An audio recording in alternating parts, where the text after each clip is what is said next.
Hello guys, বন্ধুরা, সব আমার বন্ধুরা কেমন আছে? শুভ সকাল। এই যে আমি পটলের জমিতে চলে আসছি। রাত্রে খুব বৃষ্টি, এত বৃষ্টি হয়েছে যে পটলের জমিতে এই যে মানে হাঁটু জল, এই যে জলের ভিতর দিয়ে যাচ্ছে, পুরো হাঁটু জল হয়ে গেছে পটলের ভিতরে।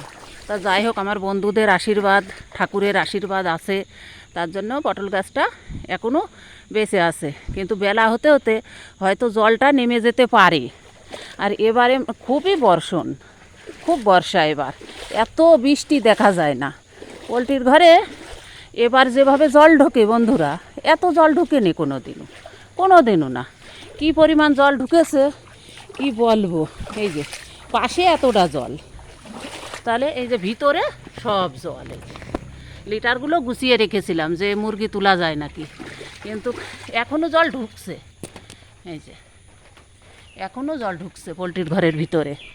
এই যে পাশ দিয়ে সব জল, সব জায়গায় জল। খালি আমার যে থাকার যে বড় ঘর বাদ দিয়ে সব জায়গায় জল। এই যে সব, এই যে